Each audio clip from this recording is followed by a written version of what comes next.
नमस्कार, स्वागत है आज आपका। आप देख रहे हैं CNBC आवाज़। मैं हूं मनीषा गुप्ता और आज बात करेंगे कच्चे तेल पर, जहां पर $85 प्रति बैरल के लेवल्स यहां पर होल्ड कर रहे हैं। यूएस प्रेसिडेंट ने कहा है कि वो स्ट्रेट ऑफ हॉर्मूज पे जाने वाले कार्गो पे टोल नहीं लगाएंगे।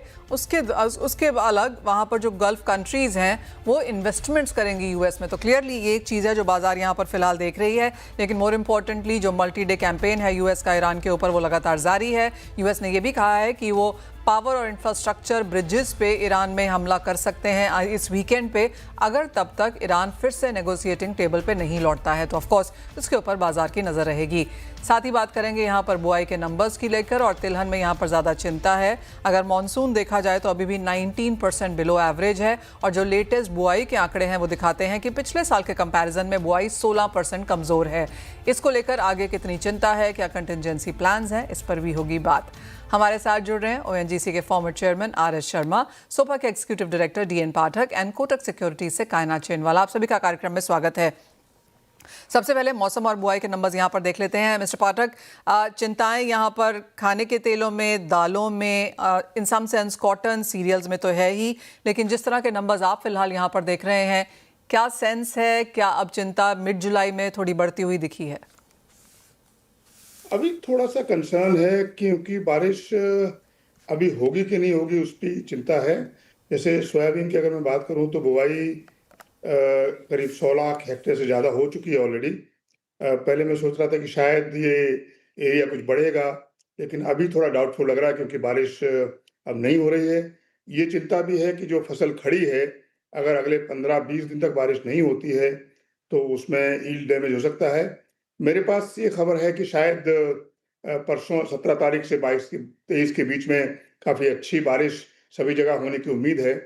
तो इसके चलते मुझे ऐसा लगता है कि कोई विशेष बहुत बड़ी चिंता की बात नहीं है ऑयल सीड और सोयाबीन की सप्लाई को लेके, क्योंकि जो हमारी अभी प्राइसेस हैं उसके चलते एक्सपोर्ट नंबर्स तो हम देख नहीं पा रहे बिल्कुल भी।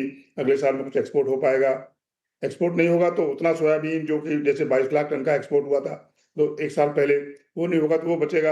अफ्रीका से इंपोर्ट ऑल टाइम हाई इस साल करीब 1 मिलियन टन, 9-10 लाख टन होने की उम्मीद है, और अगले साल के लिए भी अफ्रीकन सप्लायर्स ने काफ़ी अच्छी तैयारियां कर रखी हैं। तो ओवरऑल सिचुएशन बहुत चिंताजनक नहीं है, लेकिन यील्ड को लेके थोड़ी कंसर्न्स हैं अगर बारिश नहीं होती है। अगर अगले 10 दिन में बारिश हो जाती है सब जगह, तो फिर मुझे कोई चिंता नहीं लगती है। एरिया अगर पिछले साल के मुकाबले बराबर भी रहेगा तो भी यील्ड पिछले साल से बेटर रहेगी, क्योंकि पिछले साल मौसम के चलते कुछ बड़ी खराबी हो गई थी यील्ड में और यील्ड कम आई थी। सो ओवरऑल सिचुएशन ये है। अभी अपने को देखना है कि अगले 10-15 दिन में क्या होता है, मौसम की चाल कैसी रहती है। और जी हाँ, एब्सोल्युटली। साथ ही साथ भावों की आप बात नहीं करते हैं मिस्टर पाठक, लेकिन अंतर्राष्ट्रीय बाजारों में कुछ बढ़त यहाँ पर देखने को मिली है, और बाजार को ओवरऑल ऐसा लगता है कि अवेलेबिलिटी तो शायद फिर भी आ जाएगी, लेकिन इन्फ्लेशन कंसर्न्स यहाँ पर शायद फिर से लौटेंगी। मैं आपसे प्राइस व्यू नहीं ले रही हूँ, लेकिन आपको लगता है प्राइस डायरेक्शन हायर साइड पे है, इन्फ्लेशन की चिंता इस सेक्टर से आ सकती है? देखिए, ये सेक्टर जो है बाकी सेक्टर से जुड़ा हुआ है। आइसोलेशन में इस सेक्टर को देख नहीं सकते। और जो एनर्जी सेक्टर है, कच्चा तेल, वो मुझे लगता है कि बेसिक ड्राइवर है इन्फ्लेशन का हर चीज में। तो अगर तेल के दाम जो अभी आप बोल रहे हैं $85 हो गए हैं, फिर से कहीं $100 में पहुंच गए, तो वो फिर हर चीज को अफेक्ट करेगा, और इन्फ्लेशन की चिंता उससे बढ़ सकती है। लोन मतलब अकेले में अगर देखा जाए ऑयल सीड को, तो मुझे चिंता नहीं है। एक चिंता जो हो सकती है कि अगर डिफिसिट, जैसा आपने बताया कि टोटल डिफिसिट रहता है मानसून का, तो फिर मॉइस्चर का लॉस होगा अगले साल की रबी क्रॉप के लिए, जिसमें बड़ा ऑयल सीड मस्टर्ड होता है। पर ये सब अभी नहीं कह सकते, क्योंकि अभी हमको मालूम नहीं है कि अगले 90 दिन में बारिश की क्या हाल रहने वाली है। If there is a real deficit, there will be moisture loss for next crop. अगर डिफिसिट नहीं है तो कोई समस्या नहीं है। सोयाबीन की क्रॉप को 3 बार पानी चाहिए, एक बार बुआई हो गई है। अभी जब स्टेज आएगी फ्लावरिंग की तब पानी जरूर चाहिए, उसके बाद पॉट फिलिंग मैच्योरिटी में पानी चाहिए।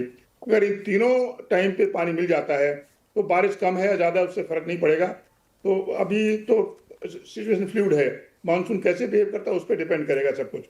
बुआई मैंने बोला हो गई है, राजस्थान में एरिया कम होने की उम्मीद है, गुजरात में एरिया कम हो सकता है, मध्य प्रदेश में एरिया थोड़ा बढ़ सकता है, महाराष्ट्र में कुछ एरिया ऑलरेडी बीज की खराबी के चलते खराब हो गया है, किसानों को जर्मिनेशन नहीं हुआ है। तो ओवरऑल सिचुएशन ये है कि शायद एरिया पिछले साल के मुकाबले बराबर रहेगा या थोड़ा बढ़ सकता है, और yield will depend on the monsoon going forward. Mister Pathak, दो सवाल यहाँ पर। पहला तो ये कि आपको लगता है कि और 10 दिन देख लेते हैं और 15 दिन तक मौसम देख लेते हैं, ये करते करते ऑलमोस्ट मिड जुलाई और बहुत जल्दी जुलाई के एंड तक भी हम आ जाएंगे यहाँ पर। क्या कोई कंटिजेंसी प्लान्स हैं? अगर 10 दिन बारिश हुई तो ठीक है, अगर नहीं होती है तो फिर किस तरह की स्थिति की तरफ हम यहाँ बढ़ रहे हैं? देखिए, कंटिजेंसी प्लान तो मुझे तो लगता नहीं किसी ने बनाया है, सिवाय इसके कि अगर किसानों के पास सिंचाई की सुविधा है, और जहाँ कहीं भी सुविधा है, तो उनको चाहिए कि सही समय पे, जैसे फ्लावरिंग का टाइम जब होता है 35 से 40 दिन की क्रॉप पे, तो अगर पानी अवेलेबल है, सुविधा है, तो पानी सिंचाई कर लें, तो ये वाला टाइम बच जाएगा। उसके बाद फिर अगली स्टेज 20 दिन बाद चाहिए पानी, तब देखेंगे। और अगर सुविधा नहीं है और वाकई बारिश नहीं होती है, तो डेफिनेटली समस्या तो है। अगर हम यहाँ से ओवरऑल एसएनडी की बात करें तो किस तरह की सप्लाई डिमांड सिचुएशन आने वाले 3 से 6 महीने में, 3 महीने में आप बनता हुआ देखेंगे? देखिए, अगले 3 महीने में मुझे कोई समस्या दिखती नहीं। हमारे पास कैरी ओवर स्टॉक होगा सोयाबीन का करीब 7 लाख टन, 7 से 8 lakh ton, depending on imports and no exports at all. और क्रॉप नंबर जो मैं देख रहा हूँ अभी इस वक्त, वो है कि पिछले साल से किसी तरह भी कम नहीं होगी क्रॉप, एज ऑफ नाउ मैं बोल रहा हूँ। अगर बारिश नहीं हुई, मानसून नहीं हुई, क्रॉप खराब हुई, वो अलग बात है। तो अगले 3 से 6 महीने में किसी तरह से भी सोयाबीन की सप्लाई में कोई कमी नहीं है। ऑयल की सप्लाई वर्ल्ड ओवर किसी तरह कमी नहीं है, क्योंकि सोयाबीन की टोटल क्रॉप जो है पूरी दुनिया में, वो पिछले साल से भी ज़्यादा रहने वाली है।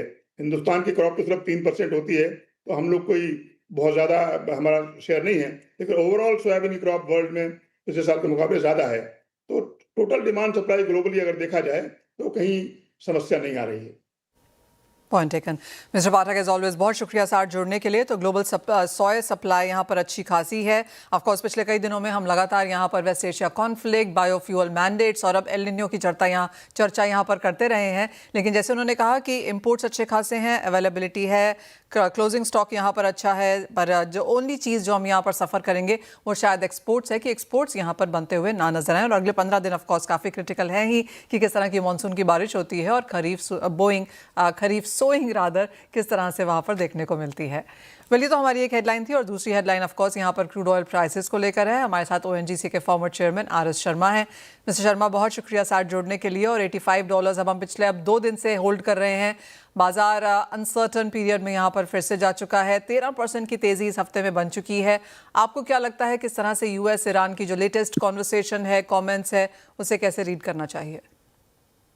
नहीं, बिल्कुल अनिशा, आपका असेसमेंट ठीक है। देखिए, कहाँ 70 को टच कर रहा था, तो उस वक्त तो मेरा व्यू है कि 70 से नीचे जाएगा। बट अभी हालात एकदम बदल गए हैं। स्ट्रेट ऑफ हॉर्मुज से अभी टैंकर्स का निकलना ऑलमोस्ट बंद हो गया है। तो ये जो अनसर्टेनिटी वाला माहौल है, इसको जो है ये डेरिवेटिव मार्केट एक्सप्लॉइट करती है, और वही हो रहा है इस वक्त। जो सडनली क्रूड प्राइसेस जंप हो गए हैं। फंडामेंटल्स डिमांड सप्लाई की अभी दिक्कत नहीं है, बट ये है कि अनसर्टेनिटी होने की वजह से जो हालात काफी इस हिसाब से बिगड़े। मिस्टर शर्मा, ऑफ कोर्स जो स्ट्रेट ऑफ हॉर्मुज का बंद होना है वो तो एक चीज़ है, लेकिन जिस तरह से यूएस प्रेसिडेंट का बयान है कि रशियन ऑयल एंड गैस अगर किसी ने लिया तो उसको भी यहाँ पर पिनलाइज किया जाएगा, इंडिया के लिहाज से ये दोनों ही इवेंट्स आप कैसे देखेंगे? देखिए, वो चीज तो काफी टाइम से यूएस बोल रहा है, और वो तो मुझे इम्प्लीमेंटेबल नहीं लगता है। 500% टैरिफ वाली जो बात चल रही है, तो वो तो टोटल केओटिक एनार्की होने वाली बात है। तो मैं नहीं समझता कि वहां के हालात आएंगे। हम जानते हैं अभी तो जिस हिसाब से वो एवरी डे, दिन में 2 बार 3 बार तो यू टर्न करते हैं यूएस प्रेसिडेंट, तो उनकी बात का भरोसा करना बड़ा मुश्किल है। पर अभी जो भी कुछ है उससे हालात जो है परेशानी वाले तो हो गए हैं, और इसी वजह से मार्केट भी जो है इतना स्ट्रांगली रिएक्ट कर रहा है। तो मिस्टर शर्मा, अब आपको यहाँ से प्राइसेस पे क्या लगता है कि 70 का तो एक बेस बन गया है, यहाँ से और कितनी तेजी की एक्सपेक्टेशन है, या फिर आपको लगता है कि जो कुछ अभी हो रहा है वो सारा का सारा इन द प्राइसेस है? देखिए, एक चीज तो मनीषा क्लियर है कि अभी ओपेक प्लस उन्होंने जो डोमिनेटिंग जो दबदबा बनाया हुआ था वो टूट गया है यूएई के निकलने के बाद, और इराक बोल चुका है वो भी निकलना चाहते हैं। तो उसके बाद वो जो ओपेक प्लस का ये था कि अच्छा वो प्रोडक्शन कट्स वगैरह की उनकी वो चीजें कम हो गई हैं। सऊदी ने जो है अपने प्राइस घटा दिए हैं, एशियन प्रीमियम वाला जो चीज थी वो कम हो गई है। तो ओवरऑल फंडामेंटल्स के हिसाब से अगर ये स्टेट ऑफ हॉर्मोन्स नॉर्मलाइज होता है तो बिल्कुल 70 से नीचे जो है क्रूड के दाम आएंगे। इंडिया ने ऑफ कोर्स यहाँ पर अगर हम प्राइसेस देखें तो 4 बार बढ़ाए थे। एटीएफ प्राइसेस हमने यहाँ पर बढ़ते हुए देखे हैं। कैप वहाँ पर ऑफ कोर्स लगी हुई है। जहाँ तक इंडियन फ्यूल प्राइसेस की बात है, बीच में प्राइसेस जब करेक्ट हुए थे तो फिर से लगने लगा था कि शायद अब यहाँ पर एक स्टेबिलिटी देखने को मिलेगी। इंडियन मार्केट्स के लिहाज से ये अनसर्टनिटी, प्राइस वॉलेटिलिटी का क्या इम्पैक्ट रह सकता है? नहीं, बिल्कुल हमारे तो बहुत ज्यादा वल्नरेबल हैं क्रूड के हिसाब से। रादर इकोनॉमिकली देखा जाए तो सबसे ज्यादा वल्नरेबल हम इसी इंपोर्ट कमोडिटी के ऊपर है। तो अनसर्टेनिटी जो है वो बिल्कुल यहाँ पे परेशानी वाले माहौल पैदा करती है। इंडियन डिमांड को लेकर आपकी क्या सेंस है मिस्टर शर्मा, आगे जाकर जहां तक फ्यूल डिमांड है, क्योंकि वर्ल्ड ओवर ऐसा माना जा रहा है कि बाकी कंट्रीज शायद पहले पीक आउट कर जाएंगी in sense of demand growth, Asia बच जाएगा, इंडिया की डिमांड ग्रोथ अभी भी बढ़ती हुई दिखी है? नहीं, चाइना में बिल्कुल डिमांड ग्रोथ कम हो गई है एंड चाइना हैज लर्न एक तो अपना स्ट्रेटेजिक रिजर्व्स जो उनके हैं उसको यूज कर रहे हैं और वो ऑल्टरनेटिव्स में काफी चले गए हैं। ईवीज की बहुत ज्यादा पेनिट्रेशन हो गया है चाइना में, ईवी, सोलर। तो अभी जो दूसरे विकल्प सामने आ रहे हैं उसको देखते हुए भी जो ओपेक जो प्रोड्यूसर्स हैं वो बल्कि परेशानी में है कि उनको जो डिमांड कम होती नजर आ रही है उसके लिए वो अपना प्राइसेस बल्कि और कम कर रहे हैं। तो अगर ये एक बार स्टेट ऑफ हॉर्मोन्स वाली अनसर्टेनिटी खत्म होती है तो मैं समझता हूँ दाम काफी नीचे है। Point taken. Mister Sharma, is always बहुत शुक्रिया आज समय निकालने के लिए, हमारे साथ बात भी करने के लिए। और जैसे आपने कहा, ऑफ कोर्स यूएस में काफ़ी इंटरेस्टिंग रहेगा देखना कि ये कैसे प्ले आउट होगा। उनका मिड टर्म इलेक्शंस भी नवंबर में है और उससे पहले क्या हम क्रूड के प्राइसेस को स्टेबलाइज होता हुआ देखेंगे या नहीं, उसके ऊपर ऑफ कोर्स नजर रहेगी। कायनात, आपको क्या लगता है क्या करना चाहिए क्रूड में अगर किसी को ट्रेडिंग स्ट्रैटेजी अपनानी हो? देखिए, क्रूड में हमने अभी ये during the US Iran conflict हमने ये नोटिस करा है कि रिस्क प्रीमियम जो है वो मार्केट्स प्राइस इन कर ले रहे हैं। एंड जैसे हमने देखा था कि जब यूएस ईरान की जो इंटरिम डील हुई थी उसके बाद मार्केट्स ने एक बहुत मोस्ट ऑप्टिमिस्टिक सिनारियो को प्राइस इन करते हुए पूरा जो वॉर प्रीमियम था उसको प्राइस आउट कर लिया था and prices were below towards pre conflict levels हमने देखा था। सो एंड अभी जैसे हम देख रहे हैं कि रिन्यूड एस्केलेशन हुआ है, उसके कारण वापस से प्राइसेस में तेजी आई है। बट क्योंकि this market has become more prone to headlines, तो एक कॉशन यहाँ पे जरूर बनता है, बिकॉज $90 तक तो हमें लग रहा है एक अपसाइड यहाँ पे हमें देखने को मिल सकती है। बट जो $90 to $100 का जोन रहेगा वो थोड़ा सा कॉशियस रहेगा, बिकॉज अनलेस एंड अनटिल एक सस्टेन्ड एस्केलेशन रहता है तभी ही जो क्रूड के प्राइसेस हैं $100 को क्रॉस कर सकते हैं। ऑन दी एमसीएक्स अगर मैं बात करूं तो 8,200 to 8,250 के लेवल्स लगते हैं जहां तक एक अपसाइड दिख रही है क्रूड प्राइसेस में हमें। एंड उसके ऊपर सस्टेन करना थोड़ा सा मुश्किल है। But yes, it depends completely on the news and headlines. जैसे हम देख रहे हैं कि अभी जो यूएस ईरान दोनों की तरफ से भी जो अपडेट्स आ रही है एंड अपडेट्स के बेसिस पे जैसे मार्केट्स ने मूव किया है अभी, तो अभी markets are pricing in almost like the worst of it कि ये अगर एस्केलेशन कंटिन्यू होता है then definitely will move past 100। अगर ये एस्केलेशन वापस से एक यूटर्न आके again they come to a deal negotiating table पे, जिस तरह से ट्रंप ने कहा है कि Iran should come to the negotiating table, otherwise वापस से हम will renew the air strikes also. सो अगर नेगोशिएटिंग टेबल पे ईरान वापस आते हैं then again we might see crude oil moving towards 70 to 80 zone. अगर वो नहीं होता है और ये सस्टेन होता है ओनली देन वील सी रैली अबव $100। Point taken. तो वो ऑफ कोर्स क्रूड की स्ट्रैटेजी यहाँ पर है। हम एक छोटे से ब्रेक ले रुकेंगे। कायनात हमारे साथ बनी रहेंगी, हम लौटेंगे और बात करेंगे यहाँ पर प्रेशियस मेटल्स, बेस मेटल्स में जहाँ पर काफ़ी मूवमेंट है वहाँ पर किस तरह से बनाए स्ट्रैटेजीज बताएंगे आपको।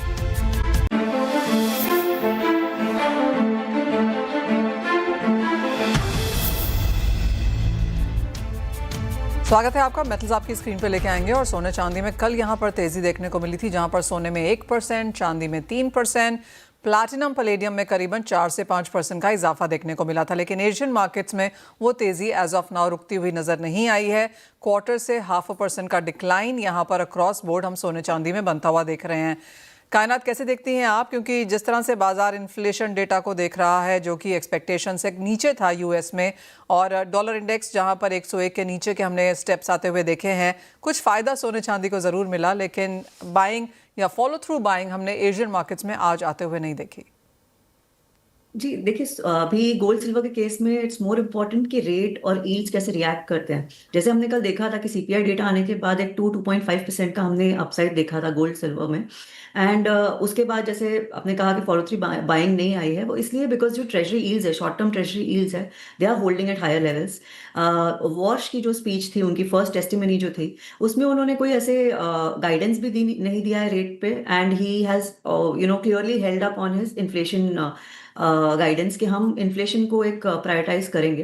एंड क्योंकि इन्फ्लेशन प्रायोरिटी है, सो एक सेट ऑफ डेटा से उनका बहुत ज़्यादा कोई स्टांस में चेंज आता हुआ नज़र नहीं आया है। सो इसके कारण एक बोल सकते हैं कि होल्ड नहीं कर रहा है। सो एंड ये सारा जो इन्फ्लेशन आउटलुक है, it's link to oil prices. जब तक ऑयल में ये अनसर्टेनिटी बनी रहेगी, ये स्विंग्स बने रहेंगे गोल्ड सिल्वर में भी, बिकॉज क्योंकि इन्फ्लेशन का कंसर्न जब तक रहेगा, जब तक ये यूएस ईरान टेंशन रहेंगे। सो रेट आउटलुक में जब तक एक डिसाइसिव शिफ्ट नहीं आता है, जहां से रेट हाइक पूरे जो रेट हाइक के कंसर्न है वो पूरी तरह से वाइप आउट नहीं होते, तब तक गोल्ड सिल्वर में ये रेंज बाउंड ट्रेड हमको देखने को मिलेगा। ये स्विंग्स देखने के लिए मिलेंगी कि जैसे डेटा आ रहा है, अगर it is coming on a positive note as in softer than expected और लोअर देन एक्सपेक्टेड, जैसे हमने कल देखा, तो एक आपको स्पाइक देखने को मिलेगा, but it won't hold through on that spike, और वो रैली सस्टेन नहीं कर पाएगा अनलेस एंड अनटिल आपका रेट आउटलुक है उसमें कोई चेंज आता है। बिकॉज हमने देखिए कल भी देखा था कि सितंबर का जो रेट एक्सपेक्टेशंस है, रेट हाइक एक्सपेक्टेशंस है, it went from 75% below before the data, और आफ्टर द डेटा हमने देखा कि वो 60% के भी नीचे आ गया था। बट फिर भी आप देखिए अभी भी वो 60% के नीचे है, बट गोल्ड सिल्वर में आपको कोई कंटिन्यूड तेजी देखने को नहीं मिल रही है। That is because short term yields जो है, टू ईयर ट्रेजरी यील्ड्स अगर हम देखें, तो वो कोई खास उसमें कोई एक डिक्लाइन नहीं आया है, because markets are holding on to inflation outlook. कि इन्फ्लेशन जब तक इन्फ्लेशन टारगेटिंग रहेगा फेड का आउटलुक, तब तक इट इज़ वेरी डिफिकल्ट कि वो रेट हाइक जो है वो कंप्लीटली प्राइज आउट होगा। तो जब तक रेट हाइक प्राइज्ड इन है, तब तक गोल्ड सिल्वर के लिए थोड़ा सा चॉपी ही रहने वाला है। We might see spikes on softer data, but sustainable थोड़ा सा मुश्किल रहेगा। इसलिए वी आर लुकिंग, अगर मैं गोल्ड की बात करूँ तो 3950 से लेके 4180 टू 4200 का एक रेंज हम देख सकते हैं, unless this uncertainty is there. On the MCX 1,37,000 से लेके 1,45,000, अगर 1,45,000 ब्रीच करता है, only then will we see a sustained upside move, otherwise वो ये रेंज में ही ट्रेड करने की संभावना है। And on the down side अगर 1,37,550 ब्रेक करता है, देन 1,30,000 से लेके 1,35,000 के बीच में वो ट्रेड कर सकता है, जा सकता है। तो ये जब तक इन्फ्लेशन आउटलुक अनसर्टन है, रेट आउटलुक अनसर्टन है, तब तक गोल्ड सिल्वर पे एक सस्टेन प्रेशर थोड़ा बना रहेगा। कायनात, यही सेंस लेके क्या मेटल्स में भी काम किया जाना चाहिए, और कॉपर को लेकर आपकी अब क्या सेंस है, क्योंकि 3 हफ्ते के हाइज के आसपास कॉपर के प्राइसेस हैं। चिले में जिस तरह की कंसर्न्स हमने लेबर को लेके, वाटर को लेके, पावर को लेकर, ड्रिलिंग को लेकर आती हुई देखी हैं, उन सब का फायदा कहीं ना कहीं कॉपर ने उठाया। जी, कॉपर में कंसिस्टेंटली जो माइनिंग डिस्ट्रप्शंस हैं, जैसे आपने कहा चिली में जो डिस्ट्रप्शंस है, एंड उसको इन एडिशन टू दैट अभी वेदर डिस्ट्रप्शंस भी आ रहे हैं। सो कॉपर के लिए डेफिनेटली एक बड़ा सपोर्ट है।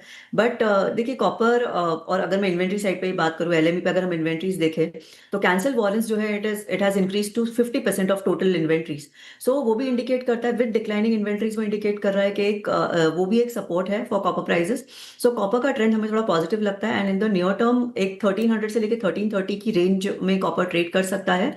बट हैविंग सेड दैट, एक चीज बहुत इंपॉर्टेंट रहेगी कि जिस तरह से हेडलाइंस मार्केट में है, तो अगर डॉलर में एक अच्छी खासी अगर अपसाइड आती है, if oil remains elevated, upside आती है, तो कॉपर का वो गेन्स कैप्ड हो सकता है। बट फिलहाल के लिए कॉपर के लिए एक positive sideways to positive trend ही नजर आ रहा है। सो 1300 से 1330 के रेंज में ये ट्रेड कर सकता है। कायनात, एज ऑलवेज बहुत शुक्रिया साथ जुड़ने के लिए। तो कुछ प्रेशर यहाँ पर सोने चांदी और मेटल्स पे बना रह सकता है, लेकिन एक बाइंग स्ट्रैटेजी यहाँ पर कॉपर में उभरती हुई, जहाँ पर फंडामेंटल्स माइनिंग की साइड से पॉजिटिव हैं। इसी के साथ वेल एक ब्रेक का भी समय है, हम लौटेंगे और लेकर आएंगे खिलाड़ी नंबर 1।